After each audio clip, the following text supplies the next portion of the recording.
बिस्मिल्लाहिर्रहमानिर्रहीम। पाकिस्तान की सियासत में कुछ अहम जो है हलचल हुई है और कुछ सियासी कुछ गर्मा गर्म खबरें जो है अभी आई हैं। क्योंकि आप जानते हैं कि हम आपसे वो खबरें शेयर करते हैं जो टीवी पर मीडिया पर उस तरीके से शेयर नहीं की जाती।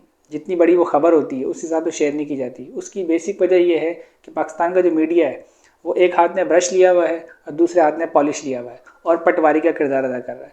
इसलिए वो खबरें आपको वो उस तरीके से नहीं देंगे, लेकिन हम वो खबरें आप तक पहुंचाते हैं। चलते हैं आज की पहली खबर की तरफ। और खबर शुरू करने से पहले आपसे छोटी सी दरख्वास्त कि वीडियो को लाइक और चैनल को सब्सक्राइब करना ना भूलें। अच्छा, MQM ने सेनेट इलेक्शन में आज़ाद उम्मीदवार, ज़रा इस आज़ाद उम्मीदवार का नाम भी ज़रा तवज्जो फरमाइएगा। MQM ने सेनेट इलेक्शन में आज़ाद उम्मीदवार फैसल वाडा, जो PTI का लोटा है, फैसल वाडा को वोट देने का ऐलान कर दिया।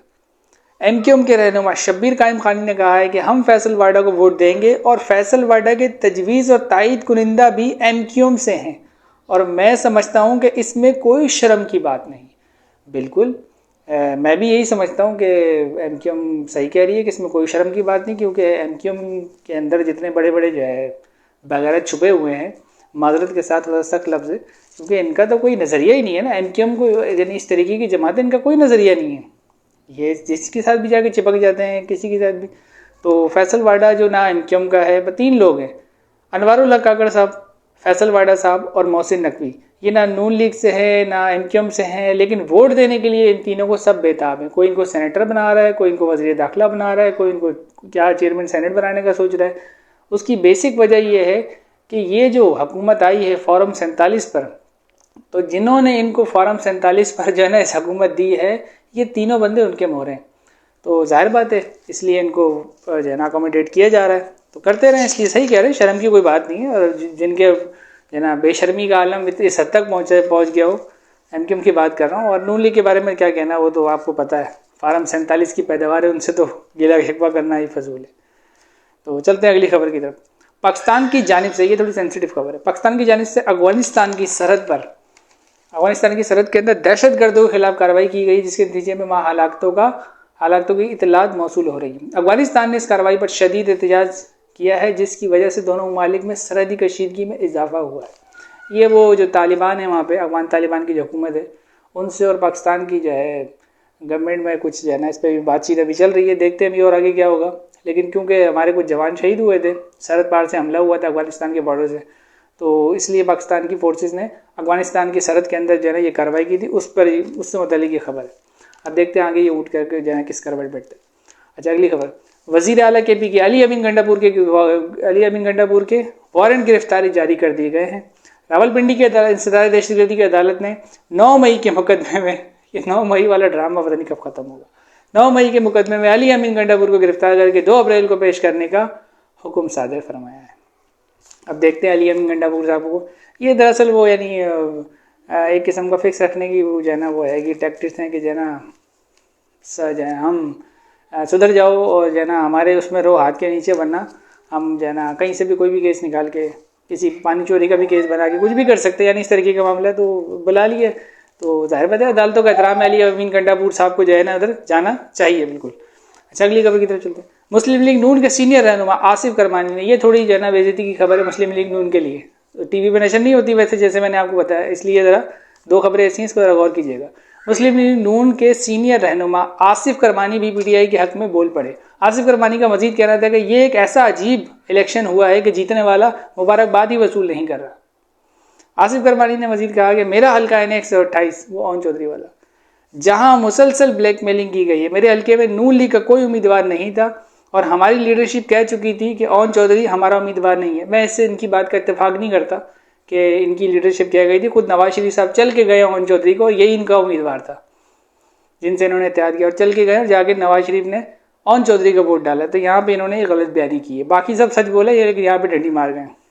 अच्छा, आगे फरमाते हैं, और मैंने भी इसको वोट नहीं दिया। आसिफ करमानी साहब फरमा रहे, मैं तो ओन चौधरी, जहांगीर तरीन और अलीम खान को लोटों में शुमार करता हूँ, इसमें तो कोई शक नहीं है। तीनों लोटे बहुत बड़े लोटे, और ख़ुद मोहतरमा मरीम नवाज साहिबा जी ने जो है ना उनके पुराने जलसे में उनकी एक जो है ना ये वो बात बड़ी मशहूर है कि भाई लोटों का काम वॉशरूम में होता है। तो पता नहीं ये लोटे किसके वॉशरूम में रखे गए, मुझे तो नहीं पता, नवाज शरीफ साहब, शहबाज शरीफ साहब या फिर मरियम साहब बेहतर बताएं, मरियम मोहतरमा जो है ना, मरियम बेहतर बताएंगे अब ये किसके वॉशरूम में इन लोटों को एडजस्ट किया जा रहा है। वो एक सबसे बड़ा जो लोटा था वो राजा रियाज, वो पता नहीं बेचारा किधर गया, उसको भी कहीं जगह वगह दे दें, किसी टॉयलेट के पास कमोड के कोई तो जगह दें कुछ, उसने आपके लिए बड़ी खिदमत की। अच्छा, आसिफ परवानी का मजीद क्या था, इनका नून लीग से कोई ताल्लुक नहीं, मतलब इन तीनों लोटों का। मेरे हलके में मेरी लोगों से बात हुई है जिससे पता चल रहा था कि ओन चौधरी का जीतना मुश्किल है। इस हलके में सब यही बात कर रहे थे कि यहाँ हवा ओन चौधरी के हक में नहीं चल रही, फिर भी ओन चौधरी का जीतना मेरे लिए हैरान कुन है। आपके लिए हैरान कुन हो सकता है, आपकी जमात के लिए नहीं, क्योंकि आपकी पूरी जमात फार्म 47 पर वजूद में आई है हुकूमत के अंदर।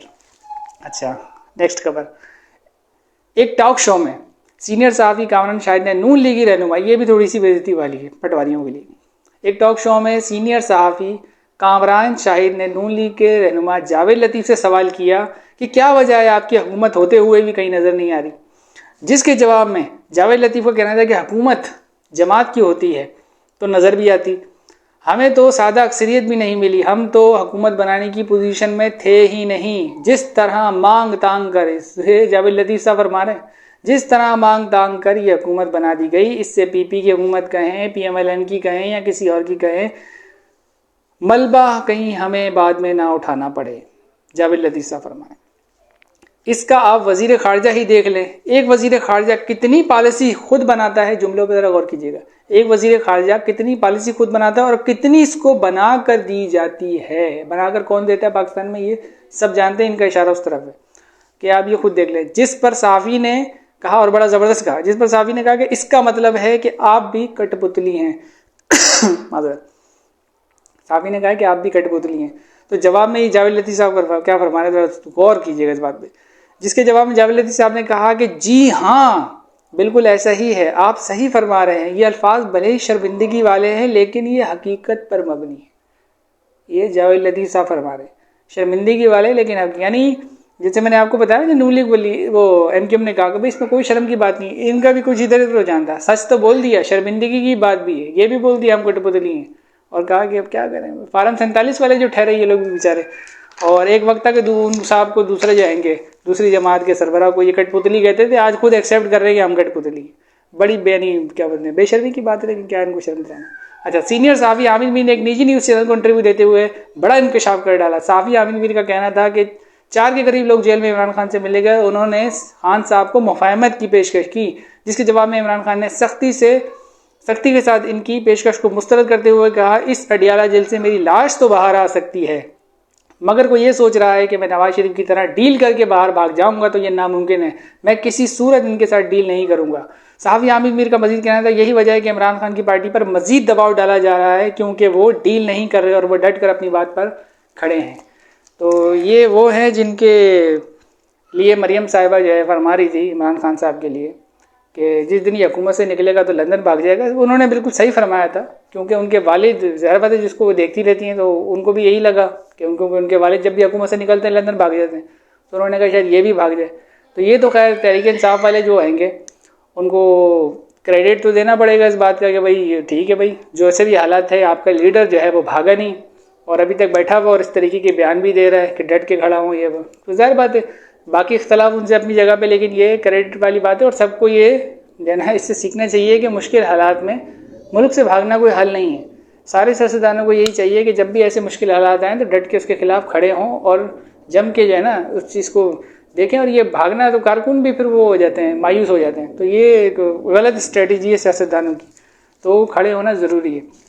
बाकी एक डॉलर लू की भी जो है एक वो खबर है, लेकिन ज़रा अभी दरअसल मीडिया अपने घुंघरू तोड़ ले पूरे उस खबर पे नाच के, उसके बाद जो है वो खबर हम आपसे शेयर करेंगे कि डोनाल्ड लू ने क्या कहा और बाकी किसी ने क्या कहा और किस तरीके से पाकिस्तान के अंदर अपनी मर्ज़ी की खबर जो है बना कर दी जा रही है और असल खबर को नहीं दिखाया जा रहा। वो हम आपसे बाद में शेयर करेंगे और मिलते हैं नेक्स्ट वीडियो में।